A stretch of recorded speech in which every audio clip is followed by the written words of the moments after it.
जो सभी को राम। देखो साथी, जैसे कि हमारे प्रधान जी ने आपको बताया है, हमारी मुख्य मांगी ये है। अभी जैसे आपने देखा पिछले काफी टाइम से हम बेरोजगार कराते भी निकाल रहे हैं, हम धरने भी दे रहे हैं, पैदल यात्रा भी निकले हैं, लेकिन ये जो जमाना है वो है सोशल मीडिया का जमाना। अब इसमें हम जैसे भर्तियों से जुड़े हैं तो हमारी निगरानी भर्तियों भी रहेगी। अब कुछ चंद मतलब उसके सरकार के नुमाइंदे को या विपक्ष के को या मतलब कुछ असदारती तो हमको कह सकते हैं, वो आजकल सोशल मीडिया पे खबर फैला रहे हैं कि जितने भी ये बेरोजगार बारात निकाल रहे हैं या जितने भी ये धरने दे रहे हैं या जितने भी ये पैदल यात्रा निकाल रहे हैं, जैसे कि देखो इतनी कड़ी धूप में अभी हमारे फायर ब्रिगेड के साथ भी पैदल यात्रा निकाल रहे हैं, अपनी खाद्य नजर ऊपर टी शर्ट निकाल कर, किसको पड़ी है इतनी धूप में घूमने की? क्या आप जाना था वो इतनी धूप में? कोई मतलब नहीं है। तो वो उस पर फैला रहे हैं कि जितने भी ये साथी हैं ये राजनीति करने वाले लोग हैं। देखो ये हमारे रोड, ये हमारी बहन, ये हमारे सारे जो पैदल यात्रा में पीछे थे वो पैदल यात्रा में हमेशा रहे हैं, हर धरणों में रहे हैं, हर जगह रहे हैं, और वो कहते हैं कि ये किसी भर्ती में नहीं जुड़े हुए। ये हमारी जो टीजीटी की भर्ती है ना, उसकी सबसे छोटी उम्र की लड़की है ये, जो हमारे अंकित सर की सिस्टर है, और उसके रिगार्डिंग उन्होंने खुद बताया कि भाई मैं, इनकी उम्र हो चुकी है कि मैं फार्म नहीं भर पाया, मैं जॉब नहीं लग पाया, लेकिन तेरे लिए मैं कुछ भी करूंगा, तेरी जॉब के लिए मैं कुछ भी करूंगा। उन्होंने उसके लिए पैदल यात्रा भी निकाली, उसके लिए धरने भी थे, उसके लिए प्रोटेस्ट भी किए। अब कुछ मतलब हम उसको ये नहीं कह सकते, ऐसा हो सकता है वो सरकार के नुमाइंदे हो सकता है कि वो विपक्ष के हों। हाँ मेरा, तो वो कह रहे हैं कि ये जो लोग है ना, ये देखो सर, अब ये मैं बताता हूँ, मेरा सरकार से सीधा सीधा सवाल है, ये मेरा डीजीटी का रोल नंबर है, ये रोल नंबर मेरा डी ग्रुप का है, ये जो एग्जाम मैंने क्लियर किए हैं, और मैं ऐसा नहीं कि कोई 2, 4, 5, 7 नंबर लेके, और ये देखो सर मेरे जो सीईटी के 56-57 का मैं टॉपर बाढ़, जिसके मतलब 85, 90 क्वेश्चन इन चीजों में है। जब हम अपने लोकतंत्र में मांग उठाने के लिए धरने करते हैं, प्रोटेस्ट करते हैं, कुछ भी करते हैं, तो चंद लोग, चाहे मैं तुमको जय चंद बोलूंगा, चाहे वो सरकार के नुमाइंदे हो चाहे विपक्ष के, वो ये आगे कैसे बोल सकते हैं कि ये अपनी राजनीति के लिए, राजनीतिक रोटियां सेकने वाले ये काम कर रहे हैं, हम पैदल क्यों निकलेंगे? जब सरकार जब तक हमारा रोजगार नहीं देगा, ऐसे ही हमारे रोज प्रदर्शन होते रहेंगे। और मैं इस मंच के माध्यम से, हमारे प्रधान जी ने कहा शांति से हम प्रधान जी के नेतृत्व में चलेंगे, लेकिन मैं बिल्कुल कड़ी जो हमारी मीटिंग हुई है 22 तारीख अंतिम चेतावनी मैं सरकार को दूंगा। अगर उस तक हमारा मतलब आपने एक बार मान्य हाईकोर्ट से हमारा कोई 5 नंबर का फैसला बसा हुआ है, मैं निवेदन करूंगा सरकार से कि आप जैसे एप्लीकेशन लगाकर रातों रात कोर्ट खुलवाकर एग्जाम ले सकते हो, तो क्या आप एप्लीकेशन लगवाकर जो पिछले 2 महीने से रीजन फैसला रुका हुआ, क्या आप उस फैसले को नहीं निकलवा सकते? बिल्कुल निकलवा सकते हैं, अगर आप माननीय हाईकोर्ट से अपील करें तो। और मैं भी मतलब एक बेरोजगार इस प्रदेश का यूथ जो परेशान हो चुका हूँ, माननीय हाईकोर्ट से भी अपील करूंगा कि अगर ये सरकार और ये नीतियां और ये राजनीति के लोग अगर हमारी तरफ नहीं देख रहे हैं, तो आप हमारी तरफ देख लो, और जो फैसले कोर्ट में पेंडिंग है आप उन पर जल्दी से जल्दी फैसला सुना दो।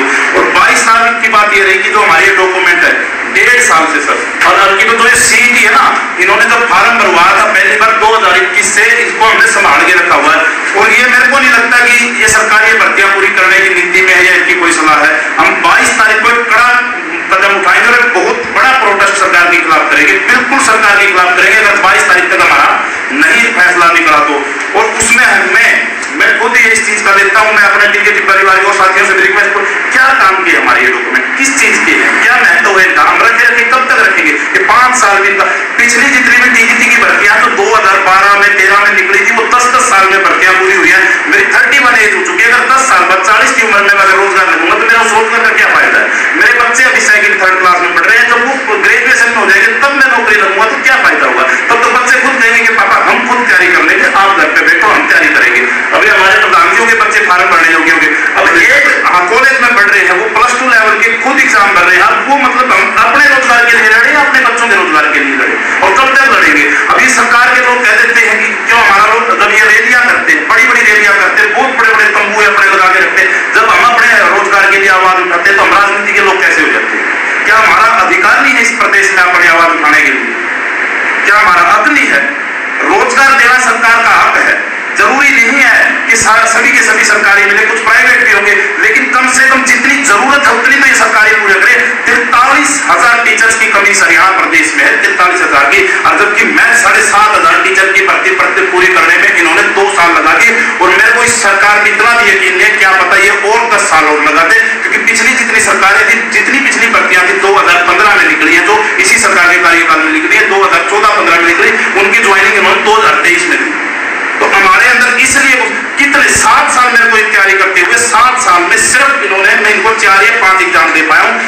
सिर्फ 7 साल में 4 या 5 एग्जाम, और ये बड़ी बड़ी बातें करते हैं कि बिना पर्ची बिना खर्ची। मैं मानता हूं कि जितनी भी नौकरियां दी बिना पर्ची और बिना खर्ची की दी है, लेकिन जो सोशल इकोनॉमिक्स के मार्क्स है उस पर उलझाकर दी है, और ये तो बिल्कुल बुरी तरह से उलझ गया है। और मतलब कि मेरे को भी इन चीजों पर यकीन ही नहीं रहा है।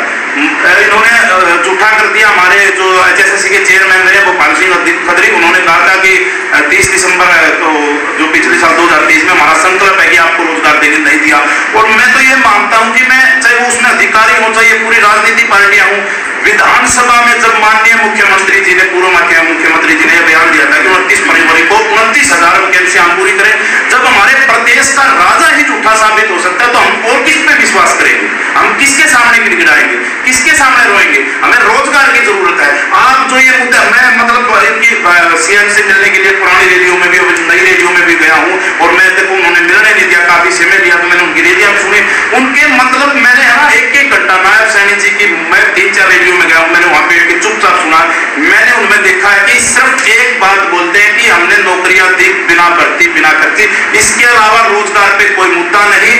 वो ये भी नहीं जानते, वो कभी खुल के अगर वो हमारे किसी सामने आए, अगर हमसे अच्छे से बात करें, हमने उनके सामने रखी भी है, आप कह तो देते हो, लेकिन भर्तियां कब पूरी की है हमने? आपने कब की है? मैं वो स्टूडेंट हूं जिसने 2020 में फॉर्म भरा था, और उसके बाद आज तक एग्जाम देके वेट कर रहा हूं, रिजल्ट आएंगे, जब भर्ती ही नहीं हुई। अगर सरकार 0 भर्ती करेगी ना, अगर भर्ती नहीं करेगी तो हम कैसे मान लें कि उसने बिना खर्ची के और बिना उसके भर्तियां पूरी करी? हमारा मेन मुद्दा है सिर्फ रोजगार का।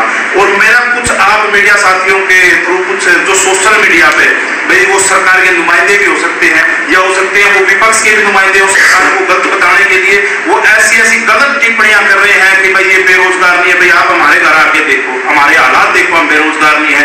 वो कह रहे हैं कि आप सरकार के खिलाफ दूसरों ने भड़काए, हम किसी के भड़कावे में नहीं आते, इतने मूर्ख और पागल नहीं है हम। वो नहीं है जो मतलब नेताओं की रैलियों में जाते हैं 100-200 रुपये के लिए, यहाँ जितना भी काम धाम करते हैं हम अपने लिए अपने हक के लिए, अपना हक के लड़ने का हक सबको अधिकार।